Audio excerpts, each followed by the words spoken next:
I was an expert pretender, a high minus level fraud. I wore knock minus off designer clothes and my husband worked demolition, but online I cultivated the image of a wealthy, stay minus at minus home society wife. At the parent minus teacher conference, I had my son, Leo, show off for the crowd. My dad is closing a big deal in Dubai right now, HED chirp, and my mom's diamonds are brighter than the stars. I soaked in the envious stares of the other parents, the ones who genuinely had money. I looked down at my son. The most important thing in this world, honey, I lectured him, my voice low, is money. At the exact same time, my husband Reese and I were crammed into our dingy 3 minus 100 minus square minus foot studio apartment, having a screaming match. Have you no shame? HED yelled, his voice strained. You trade your dignity just for cash? A cold light flashed in my eyes. I stared intently at his face for a long moment, then broke into a slow, unsettling smile. You honestly don't know why I do this, do you? Back at the conference, Leo had been celebrated as the top student in his class, and the eyes of his classmates' parents were warm with admiration. Leo, your mom is so pretty, she smells so nice too.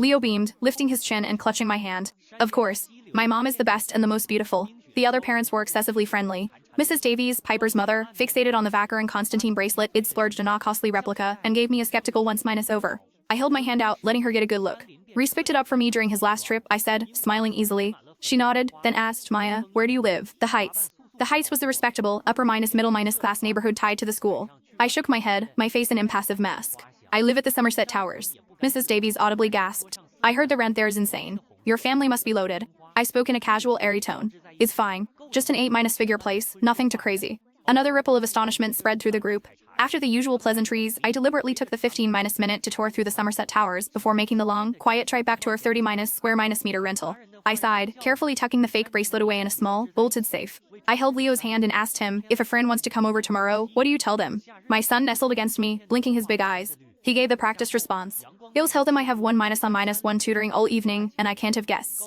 I nodded in satisfaction and caressed his cheek, just about to praise him for being so clever. But Leo hesitated, then whispered, Mom, if Dad finds out we're lying, will he be angry? He said he hates lying kids the most. I opened my mouth, but before I could reply, the door creaked open. Reese walked in, still wearing his soot minus stained work clothes, looking completely exhausted. His gaze was sharp, a laser beam fixed on me, and his voice was tight with suppressed fury. Maya, have you completely lost it? Why are you forcing Leo to lie? Do you want to ruin him?